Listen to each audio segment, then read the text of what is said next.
Zee 24 तास एक पाऊल पुढे. खड्ड्यात गेलं आयुष्य हा कार्यक्रम बघतोय.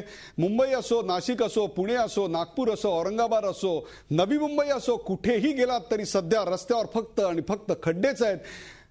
या सर्व ठिकाणी वेगवेगळ्या पक्षांची सत्ता आहे, परंतु कंत्राटदार मात्र एकच धंदा करतात आणि तो म्हणजे या खड्ड्यांवर डांबर म्हणून दुसराच काहीतरी फासून या रस्त्यांना खड्डे जास्तीत जास्त कसे पडतील याची काळजी घेतात का? आपण या सगळ्या प्रश्नांवर तुमची मतं जाणून घेतो. आपल्यासोबत बाबासाहेब बागुल आहेत औरंगाबादहून. बागुल साहेब, आपलं स्वागत, बोला. हा सर, इकडे नवीन वसाहतीमध्ये जे रस्ते झालेले तर ते खूप घाण परिस्थितीमध्ये आणि जाण्यास योग्य नाही हो. तर त्याला नेमकं काय करता येईल ते थोडं आम्हाला कळली असती माहिती आपल्या मार्फत. नाशिकमध्ये महाराष्ट्र नवनिर्माण सेनेची सत्ता आहे, त्या ठिकाणची ही समस्या आपल्या समोर आली आहे. डॉक्टर विजय जोशी यांना मला प्रश्न विचारायचा. विजय जोशी, मुळातच रस्ते विशिष्ट काळानंतर मेंटेनन्सला घ्यावे लागतात, त्या देखभालीवर लक्ष न दिल्यामुळे त्याच्यावर खड्डे पडतात का मुळात बांधणी सदोष असते म्हणून खड्डे जास्त पडतात? सिडनीत काय मुंबईसारखा पाऊस पडत नाही का? सिडनीमध्ये तर इनफॅक्ट सिडनीमध्ये तर 12ही महिने पाऊस पडतो. अर्थात जसा मुंबईत फक्त 3च महिने आणि अगदी रोज कोसळतो, गेल्या आठवडाभर कोसळतोय, आजही कोसळतोय तिथे, तर तसा तेवढा इथे पडत नाही पाऊस. मात्र रस्ते मुळात बांधतानाच ज्याला ड्रेनेज म्हणतात, सरफेस ड्रेनेज म्हणजे तो पाऊस पडल्यानंतर रस्त्यावरून पाणी निघून जाणं, याच्यासाठी जी सोय केली जाते, सोय म्हणजे काय, साधंच इंजिनिअरिंग आहे, त्याच्यामध्ये काही it is not a big deal, तर ते आवर्जून त्याच्यामध्ये इम्प्लिमेंट केलं जातं. आणि at the same time sub surface drainage ज्याला म्हणतात की मुळात पाणी रस्त्याच्या मटेरियलला जाणारच नाही, या दोन गोष्टीची अत्यंत महत्वपूर्ण त्याची आखणी केली जाते आणि त्याप्रमाणेच ते बांधला जातो. There is no excuse for that. याच्याकरता काही आंतरराष्ट्रीय मानक आहेत का? त्याच्यामध्ये कितीतरी म्हणजे आपली जी इंडियन स्टँडर्ड जी आहेत रस्ते बांधण्याची ना, ती देखील तशी चांगली आहेतच मुळात. फक्त काय झालेलं आहे की ती जी स्पेसिफिकेशन बाबा आदम की जमाने से चल रहा है. मला मध्यंतरी chamber of commerce, Maharashtra chamber of कॉमर्सनी 2006 साली तिथे बोलवलं होतं. तर तेव्हा देखील मी सांगितलं होतं की अरे दिस इज व्हॉट, परदेशामध्ये हे चालतं, तर आपण हे तसं का करू शकत नाही? It is the same material, same machines, same labour. It is a question of what is our interest to do the job. बरोबर आहे, तेच मटेरियल असतं, तेच सगळं असतं, फक्त आणि फक्त त्याच्या गुणवत्तेची काळजी घेतली जात नाही आणि त्यामुळेच हे घडतं. आपल्यासोबत MB पाटील, माजी सचिव, सार्वजनिक बांधकाम खातं. सर, आपलं स्वागत. आज आपल्यासोबत डॉक्टर विजय जोशी आहेत, ज्यांनी ऑस्ट्रेलियामधले खड्डे अत्यंत गुळगुळीत ठेवलेले आहेत, आणि आपल्यासोबत डॉक्टर महेश पाटील आहेत, जे या समस्येने अत्यंत पीडित आहेत.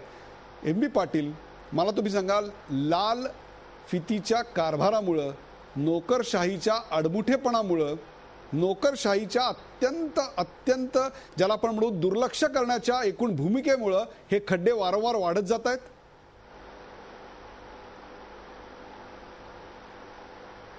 MB पाटील, माझा आवाज येतोय तुमच्यापर्यंत? MB पाटील यांच्यापर्यंत माझा आवाज पोहोचू शकत नाहीये, परंतु हाच प्रश्न घेऊन मी जाणार आहे महेश पाटील यांच्याकडे. महेश पाटील, वर्षानुवर्ष खड्ड्यांवर तसेच खड्डे पडताना दिसतात आपल्याला. मला तुम्ही सांगा, या मागे शासन, राजकीय पक्ष आणि त्याहीपेक्षा सुद्धा कंत्राटदार, काय सांगाल आपण? राजकारणाचा भाग मी जास्त सांगू शकत नाही, कारण त्या फील्डमध्ये माझं फारसं नॉलेज नाही आहे. परंतु मी हे सांगू शकतो की जो सामान्य मध्यमवर्गीय आहे, जो कर देतो पूर्ण, तर त्यांना काही ज्या आपल्या बेसिक सुविधा आपण ज्या म्हणतो, एकदम मूलभूत गरजा, या तरी पूर्ण करायला हव्यात, ही तरी अपेक्षा आपण ठेवू शकतो, असं मला म्हणायचं. आणि दुसरं म्हणजे मला एक परिस्थिती निदर्शनास आणून द्यायची आहे, ती म्हणजे एखादा अपघात होतो, त्या घरातला एखादा सदस्य म्हणजे तर जखमी होतो किंवा मृत्युमुखी पावतो. तर ते झाल्यानंतर ही जी एक शृंखला, ही खूप मोठी शृंखला तयार होते की बाकीचे व्यक्ती दुःखामध्ये बुडालेले असतात आणि त्यानंतर काही इंडियन पेनल कोडचे काही कलम लावले जातात आणि ते मात्र खूप तत्परतेने आणि अगदी म्हणजे खूप कार्यक्षमतेने लावले जातात.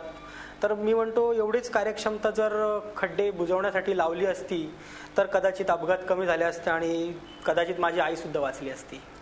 बरोबर आहे, तुम्ही तुमच्या भावना निश्चितपणे व्यक्त करा. आपल्या सोबत आहेत संगमनेरहून अण्णासाहेब काळे. संगमनेरहून अण्णासाहेब काळे. अण्णासाहेब जी, आपलं स्वागत, मांडा आपलं मत. नमस्कार साहेब. बोला. संगमनेर मधून मी अण्णासाहेब काळे बोलतोय. मी वृत्तपत्र छायाचित्रणाचं काम करतोय. बोला. आणि रस्त्याच्या बाबतीत म्हटलं ना तर रस्ते कशामुळे खराब होतात यांना टक्केवारी द्यावी लागते. हे अधिकाऱ्यांना नेत्यांना टक्केवारी द्यावी लागते, त्यामुळे हे रस्ते खराब होतात. आणि याचं कारण फक्त राजकीय लोक आहेत सगळे कारणीभूत. या सगळ्याला राजकीय पक्ष, कंत्राटदार कारणीभूत आहेत. आपल्या सोबत MV पाटील यांच्याशी आपला संपर्क पुन्हा झालेला आहे. सर, आपलं स्वागत. या कार्यक्रमामध्ये जनता आक्रोशते आहे, त्यांचे गावागावात प्रश्न मांडते, मतं मांडते आणि सगळ्यांचं एकच म्हणणं आहे की याला नोकरशाही कारणीभूत आहे. काय सांगाल आपण? रस्त्याला खड्डे पडण्याची कारणं तशी वेगवेगळी आहेत, पण त्यापेक्षा त्यातली जी महत्त्वाची कारणं जर आपण बघितली तर पहिलं म्हणजे रस्त्यावर जमा होणारं पाण्याचा निचरा व्यवस्थित प्रमाणात व्हायला पाहिजे. रस्त्याला जो ढाळ असला पाहिजे तो जर व्यवस्थितपणे दिला गेलेला असला तर रस्त्यावर पाणी थांबणार नाही. पाण्यामुळे डांबराचा रस्ता खराब होत असतो. आता आपण बऱ्याच ठिकाणी बघितलं, शहरामध्ये जुने रस्ते अरुंद होते म्हणून ते रुंद केले. ते रुंद करत असताना तो ढाळ सांभाळला नाही आणि रुंद केलेला भाग मूळ रस्त्यापेक्षा उंच झाला. तिसरी गोष्ट की हे जे डांबर काम करत असताना योग्य प्रकारे जर क्वालिटी सांभाळली गेली नाही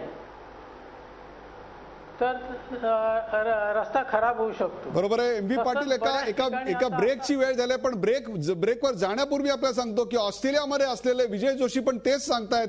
तुम्ही इंडियात बसून, महाराष्ट्रात बसून तेच सांगताय, पण तरी सुद्धा रस्त्यावर इथे खड्डे पडतात आणि तिथे खड्डे पडत नाही. इथलं आयुष्य खड्ड्यात जात नाही आणि सिडनीतलं जात नाही. याच विषयावर आपण चर्चा करतोय. झी 24 तास, एक पाऊल पुढे.